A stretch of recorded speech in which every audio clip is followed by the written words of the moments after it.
Assalamualaikum dan halo semuanya. Semoga kalian selalu sehat dan dilancarkan segala rezekinya dimanapun kalian berada. Film yang akan kita bahas kali ini berjudul Sinam yang rilis di tahun 2022. Film ini merupakan film misteri India yang menceritakan tentang penyelidikan seorang inspektur polisi atas kasus pembunuhan yang terjadi kepada istri tercintanya. Di sisi lain, kematian istrinya malah menjadi bahan fitnah dan dituduh melakukan perselingkuhan dengan pria lain. So, untuk lebih jelasnya, langsung aja kita masuk ke alur ceritanya. Seorang pria bernama Pari Venkat yang merupakan inspektur polisi unit Red Hill merupakan seorang polisi yang sangat jujur dan tegas dalam menangani sebuah kasus. Dirinya yang saat itu masih berstatus lajang tak sengaja bertemu dengan seorang wanita yang bernama Madu. Madu merupakan pekerja kesehatan yang menangani pasien transfusi darah. Hari itu ia mendapatkan kontak Venkat dan memintanya untuk mendonorkan darah kepada pasien yang kurang mampu. Dan ternyata karena hal itu, Venkat yang baru pertama kali melihat Madu membuatnya menaruh hati, yang pada akhirnya Madu juga memiliki perasaan yang sama kepadanya. Singkatnya, hubungan mereka kini menjadi hubungan yang sangat spesial. Di suatu momen, Venkat yang sudah merasa nyaman dengan Madu mengatakan jika dirinya akan segera melamarnya. Mereka pun memutuskan menemui orang tua Madu untuk mendapatkan restu. Namun di luar perkiraan, ayah Madu yang merupakan seorang Hindu taat menolak lamaran Venkat karena mengetahui jika Venkat bukan seagama seperti mereka. Terlebih lagi saat ini sang ayah telah memilih pria lain untuk dijadikan pendamping Madu. Sehingga karena hal itu mereka pun memutuskan menikah tanpa restu dari orang tua Madu. Beberapa tahun berlalu setelah pernikahan berlangsung, mereka dikaruniai seorang anak perempuan bernama Baby.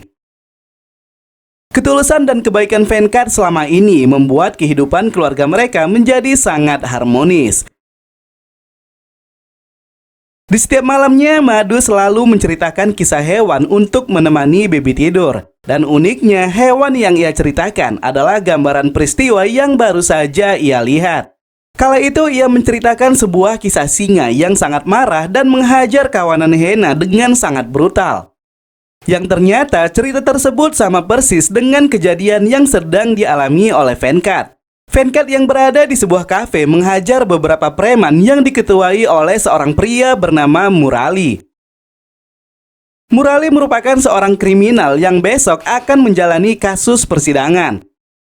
Namun tampaknya persidangan tersebut tidak membuatnya takut karena sebenarnya ia sudah menyuap atasan Venkat yang bernama Tamis agar dibebaskan dari kejahatan yang ia lakukan. Venkat yang sedari awal telah terlibat dalam proses penangkapan Murali sangat kecewa dengan tindakan atasannya. Sehingga ia yang tidak senang akhirnya memberikan pelajaran kepada Murali. Di sisi lain, Venkat dan Madu kini tinggal di asrama polisi dan bertetangga dengan polisi bernama Kali yang merupakan rekan kerjanya. Keesokan pagi, Madu memberitahu Venkat jika hari ini orang tuanya meminta mereka datang untuk menghadiri acara lamaran adik perempuan Madu. Hal tersebut jelaslah membuat Venkat sedikit terkejut, karena selama pernikahan mereka belum pernah sekalipun mereka menginjakkan kaki ke sana. Bertepatan hari itu adalah hari yang sama dengan proses persidangan Murali, Venkat menyampaikan jika dirinya akan sedikit terlambat. Sehingga ia pun menyuruh Madu untuk pergi terlebih dahulu bersama Baby. Di pengadilan sesuatu yang tidak diinginkan terjadi. Seorang pria bernama Jaga yang sedari awal memiliki dendam pribadi kepada Murali tiba-tiba saja melayangkan senjata tajam tepat di leher Murali, yang pada akhirnya Murali langsung kritis dan tewas saat itu juga. Tamis yang bertanggung jawab atas pengawalan Murali langsung ditegur oleh komisaris polisi bernama Velayudam. Namun Tamis malah menganggap hal tersebut adalah kesalahan Venkat, yang pada akhirnya Venkat pun diperintahkan untuk segera menangkap Jaga malam ini juga. Bersama Kali, Venkat segera mendatangi kediaman Jaga, namun rumahnya sudah terkunci sejak 3 minggu yang lalu. Di tempat lain, Madu bersama Baby kini telah sampai di rumah orang tuanya. Kedatangannya ternyata disambut baik oleh ibu dan adik perempuannya, namun tidak pada ayahnya yang masih memiliki kekesalan. Akan tetapi karena kehadiran Baby, perasaan ayahnya kini menjadi terobati. Singkat waktu ketika hari sudah berganti malam dan proses lamaran sudah selesai, Venkat tak kunjung datang karena kasus yang sedang ia tangani. Sehingga Madu pun berinisiatif untuk segera pulang tanpa menunggunya. Namun melihat jika ayahnya sangatlah senang bermain dengan Baby, ibunya meminta agar Baby tinggal sementara waktu dan meminta Madu menjemputnya 2 hari ke depan. Di sisi lain, Venkat yang masih mencari keberadaan Jaga akhirnya mendapatkan petunjuk dari seorang pria yang tak lain adalah kerabat Jaga dahulu. Tanpa buang-buang waktu, mereka pun segera menuju tempat tersebut. Dan pada akhirnya, mereka pun berhasil menangkap Jaga dengan sedikit kekerasan. Selanjutnya, Jaga kemudian dibawa ke hakim persidangan. Dan ia pun akhirnya ditahan karena kejahatan yang ia lakukan. Setelah pekerjaannya selesai, Venkat melihat 26 panggilan tak terjawab dari Madu. Ia pun segera menelpon Madu yang saat ini sedang menunggu angkutan di terminal. Mengingat jika jarak mereka saat itu sama-sama jauh dari rumah, mereka pun memutuskan untuk bertemu di halte pinggiran Danau Red Hill dan selanjutnya akan pulang bersama. Namun disinilah sebuah hal yang tidak diinginkan terjadi. Venkat yang sudah sampai terlebih dahulu merasa gelisah karena Madu tak kunjung datang. Terlebih lagi saat ia menghubunginya, panggilannya selalu tidak tersambung. Ia pun akhirnya memutuskan mendatangi terminal tempat Madu menelponnya. Dan sesampainya di sana, ia pun tidak menemukan keberadaan Madu. Yang pada akhirnya Venkat beranggapan jika Madu sudah pulang terlebih dahulu. Di tengah perjalanan, ia mendapatkan telepon dari Kali yang menyuruhnya datang ke area pantai Red Hill karena adanya penemuan mayat sepasang suami istri. Namun sesampainya di sana, Venkat sedikit bingung dengan semua reaksi anggota polisi yang terdiam melihatnya. Yang pada akhirnya ia pun sangat terkejut karena salah satu mayat yang ditemukan tak lain adalah istrinya.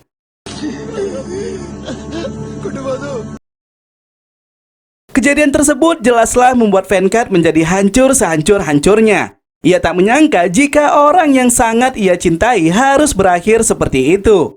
Ia merasa bersalah dan menganggap jika semuanya adalah kesalahannya yang tidak bisa menjaga Madu dengan baik. Seminggu setelah kejadian tersebut, Kali memberikan kabar jika Tamis memanggilnya ke kantor terkait kematian istrinya.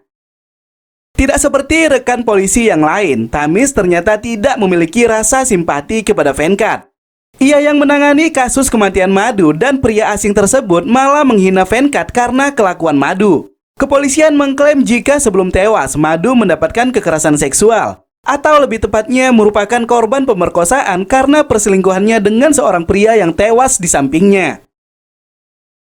Hal itu jelaslah membuat Venkat menjadi sangat marah. Ia yang tidak bisa menahan emosinya langsung menghajar Tamis dan mematahkan tangannya. Insiden tersebut terdengar oleh Komisaris Velayudam, yang pada akhirnya ia pun men-skor Venkat untuk beberapa waktu ke depan. Di sisi lain, Venkat yang tidak terima dengan kejadian malang yang menimpa istrinya mulai melakukan beberapa penyelidikan. Ia mendatangi dokter forensik untuk meminta detail laporan tentang kekerasan seksual yang dialami istrinya. Namun dokter forensik yang mengetahui jika kasus tersebut sebelumnya ditangani oleh Tamis menolak untuk memberikannya. Terlebih lagi, ia mengetahui jika saat ini Venkat sedang dalam masa skorsing. Kejiwaan Venkat kini semakin tidak stabil. Ia yang melihat berita kematian istrinya di televisi selalu mengamuk dan menyalahkan dirinya sendiri. Terlebih lagi orang tua Madu yang tidak mau anaknya difitnah melakukan perselingkuhan meminta kepadanya agar segera menemukan pelaku dan menghukumnya dengan seberat-beratnya. Orang tua Madu juga memutuskan membawa Baby untuk tinggal bersama mereka. Beberapa hari selanjutnya, Tamis pergi menemui Komisaris Velayudan dan menyerahkan laporan kasus Madu yang telah selesai dikerjakannya. Tak jauh beda dengan pernyataannya sebelumnya. Ia hanya menuliskan jika kasus tersebut murni merupakan kasus pemerkosaan dan pembunuhan yang diawali dengan perselingkuhan. Komisaris Velayudan ternyata tidak puas dengan laporan tersebut. Terlebih lagi, ia yang mengetahui hubungan tidak baik di antara Tamis dan Venkat berasumsi jika Tamis sengaja menyelesaikan kasus tersebut tanpa adanya penyelidikan yang akurat. Ia pun akhirnya kembali memanggil Venkat dan mencabut skorsing yang pernah ia berikan. Dan selanjutnya ia pun memberikan hak kepada Venkat untuk menyelesaikan kasus itu dengan caranya sendiri. Selanjutnya Venkat mulai berpikir akan motif pelaku yang tega membuat istrinya seperti itu. Yang pada akhirnya ia pun berasumsi jika pembunuhan tersebut terjadi karena rasa balas dendam yang dilakukan oleh orang-orang yang pernah ia hajar. Bersama kali ia segera menemui orang-orang yang dimaksud, termasuk rekan jaga yang sempat ia hajar kemarin. Namun tak satu pun dari mereka yang mengakui melakukan kejahatan itu. Karena bagaimanapun dahulunya Venkat memang memiliki alasan untuk menghajar mereka. Setelah merasa buntu, Venkat memutuskan untuk kembali pulang. Namun sesampainya di rumah, ia teringat dengan perkataan Madu sebelum kematiannya. Di mana saat itu Madu mengatakan jika dirinya akan pergi menemuinya menggunakan bajai. Venkat kemudian pergi ke terminal saat Madu menelponnya. Ia pun menggunakan salah satu bajai dan melakukan perjalanan ke area Danau Red Hill. Ia menyadari jika waktu yang ditempuh bajai tidaklah memakan waktu yang lama seperti ketika ia menunggu kemarin.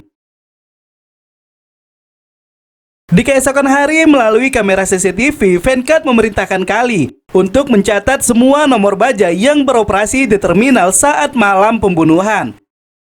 Di sisi lain, Kali memberikan detail laporan forensik tentang kematian Madu yang baru saja keluar. Dalam laporan itu diketahui jika Madu bukan hanya diperkosa oleh satu orang, melainkan beberapa orang dengan sangat brutal. Mendengarkan hal itu, Venkat menjadi sangat marah. Ia pun tidak sabar untuk segera menangkap para pelaku. Di berkas yang ditulis oleh Tamis sebelumnya, tidak tertera saksi mata yang melihat korban pertama kali. Sehingga Venkat pun merasa curiga akan hal tersebut. Ia pun kemudian menghubungi ruang kontrol dan singkatnya, ia mengetahui jika orang yang melaporkan kejadian itu adalah seorang pria tua yang memiliki usaha kedai di pinggir jalan. Segera mereka pun pergi ke sana. Pria tua itu mengatakan jika laporan yang diberikannya sebenarnya ia dapatkan dari seorang supir truk yang merupakan langganannya. Namun sudah beberapa minggu ini supir tersebut tidak pernah datang. Tak lama setelah Venkat pergi dari sana, supir yang dimaksud tiba-tiba datang dan menemui orang tua itu. Namun karena saat itu ia tidak memesan teh, ia pun langsung pergi begitu saja. Venkat yang telah mendapatkan kabar dari pria tua langsung kembali ke kedai tersebut. Dan singkatnya ia pun mengejar truk dengan petunjuk yang diberikan. Singkatnya, ketika ia telah berhasil memberhentikan laju truk, Venkat langsung menghajar supir itu dan memaksanya untuk mengaku.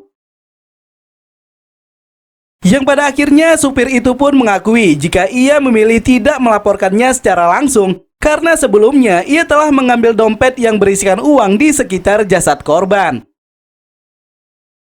Ia tidak tahu apa-apa tentang kematian keduanya, karena sewaktu ia sampai di sana, ia melihat jika keduanya sudah tak bernyawa. Dan selanjutnya, ia memilih pergi dan memberitahukannya kepada pria tua pemilik kedai. Lagi-lagi penyelidikan yang dilakukan oleh Venkat belumlah menemukan hasil yang diinginkan, sampai ia pun memutuskan untuk kembali ke rumah. Di tengah malam, Venkat tiba-tiba saja mendapatkan telepon dari Baby yang saat itu belum tertidur. Baby meminta Venkat agar menceritakan kisah hewan seperti yang diceritakan oleh ibunya. Namun ia tidak mau Venkat menceritakan kisah hewan yang sama yang diceritakan ibunya di malam kematiannya. Kala itu Baby mengatakan jika ibunya menceritakan sebuah kisah hewan monyet yang mencuri buah di halaman petani. Seketika Venkat sangat terkejut dengan cerita tersebut. Mengingat selama ini jika istrinya selalu menceritakan kisah pasti berdasarkan kejadian yang di sekitarnya. Ia pun berpikir jika Madu saat itu pasti melihat seekor monyet atau ada sebuah benda yang berbentuk monyet. Di keesokan harinya, Kali mendatangkan semua supir bajai yang bajainya beroperasi di malam pembunuhan. Venkat langsung menunjukkan foto Madu kepada mereka semua. Namun tidak ada satupun yang mengaku melihatnya. Dan karena tidak adanya cukup bukti, Venkat kemudian membiarkan para supir bajai tersebut pergi. Sampai di suatu momen terlihat ada satu bajai yang memiliki gantungan monyet di kaca spionnya. Dan bajai tersebut adalah milik seorang pria tua bernama Bharati. Di sisi lain, Bharati yang baru saja sampai ke rumahnya langsung berbicara kepada istrinya. Ia mengatakan mengapa bajainya bisa terekam di kamera CCTV terminal pada pukul 11 malam. Karena selama ini ia selalu kembali ke rumah pada pukul 9 malam. Sehingga ia pun berasumsi jika bajainya selalu dibawa oleh anak laki-lakinya yang bernama Dana. Dari percakapan singkat mereka, diketahui jika Dana juga bukan seorang pemuda yang baik. Ia pernah terlibat kasus pemerkosaan ketika berumur 15 tahun. Namun tanpa disangka, semua percakapan mereka terdengar oleh Venkat yang diam-diam mengikutinya dari belakang. Venkat langsung memerintahkan Bharati untuk segera memanggil Dana. Namun panggilan yang ia lakukan selalu diabaikan. Sampai suatu ketika terdengar suara panggilan dari ponsel istrinya yang ternyata itu adalah Dana. Perkataan Dana yang sangat kasar kepada orang tuanya membuktikan jika dia memanglah anak yang tidak memiliki sopan santun. Dana memberitahu jika temannya yang bernama Romeo sebentar lagi akan datang untuk mengambil sejumlah uang yang disimpan di saku celananya. Sedikit penjelasan tentang Dana. Dana adalah pemuda biasa yang bekerja di salah satu bengkel mobil. Ia memiliki beberapa teman yang sikap dan perilakunya sama seperti dirinya. Kala itu mereka sedang merencanakan pemerkosaan kepada seorang gadis pelajar di sebuah bangunan tua. Singkatnya, setelah Romeo sampai, ia langsung masuk ke dalam kamar sesuai yang dipesankan oleh Dana. Namun ia tak menyangka jika kedatangannya sudah ditunggu oleh Venkat. Yang alhasil ia pun langsung dihajar dan dipaksa menunjukkan di mana keberadaan Dana. Singkatnya, mereka pun telah tiba di bangunan tua. Namun sesampainya di sana, Romeo mencoba melarikan diri dan di saat itu juga Dana yang sadar jika temannya datang bersama orang asing langsung berusaha mengajar Venkat dan menyerangnya dengan senjata tajam. Dan tak berapa lama dua orang temannya yang lain juga datang untuk membantunya. Akan tetapi hal tersebut sepertinya sia-sia dan malah membuat Venkat menjadi sangat marah. Sampai di suatu momen ketika Venkat sedang menghajar Romeo, ia memaksanya untuk menceritakan kejadian sebenarnya yang mereka lakukan kepada Madu. Dan disinilah scene flashback di malam pembunuhan diperlihatkan. Kala itu Dana dan Romeo yang sedang membawa bajai milik ayah Dana tak sengaja bertemu dengan Madu di terminal. Dana menawarkan diri untuk mengantarkannya dan Madu pun menyetujuinya. Di tengah perjalanan, niat buruk mereka kemudian muncul.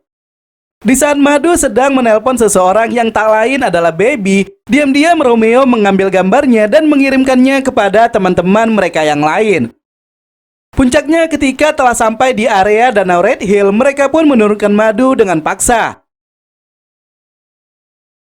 Di sisi lain, saat mereka sedang melakukan kekerasan kepada Madu, ada seorang pria asing yang mencoba mencegah tindakan mereka. Namun bukannya takut, mereka malah menyerang pria tersebut dan memukul kepalanya dengan sebuah batu besar. Yang akhirnya pria itu kemudian kritis dan tewas di tempat. Selanjutnya mereka menarik Madu melewati semak Danau Red Hill. Dan pada akhirnya mereka meruda paksa Madu dan menggilirnya secara bergantian. Setelah semuanya selesai, mereka pergi begitu saja dan meninggalkan Madu yang sudah kritis dan akhirnya tewas. Mendengarkan penjelasan tersebut, Venkat semakin tidak bisa menahan amarahnya. Ia mengamuk sejadi-jadinya dan menghantam mereka semua dengan senjata yang ia pegang. Yang puncaknya, keempat pemuda tersebut akhirnya tewas dengan sangat mengenaskan. Dan bersamaan dengan itu, film pun berakhir. Film Sinem 2022 sebenarnya ditujukan untuk mewakili keresahan yang dialami masyarakat, khususnya kaum wanita, karena kekerasan seksual yang kerap sekali sering terjadi. Terkadang ada beberapa pelaku yang sudah ditangkap dan divonis bisa terbebas karena memiliki uang dan kekuatan, sehingga hal itu membuat pihak korban yang dirugikan tidak bisa berbuat apa-apa. So, mungkin sampai di sini aja ya cerita kali ini. Makasih banyak yang sudah hadir. Jika ada kata-kata saya yang salah, mohon dimaafkan. Saya Ahmad pamit undur diri. Tetap hidup sehat. Thanks for watching and see you to the next video. Bye-bye.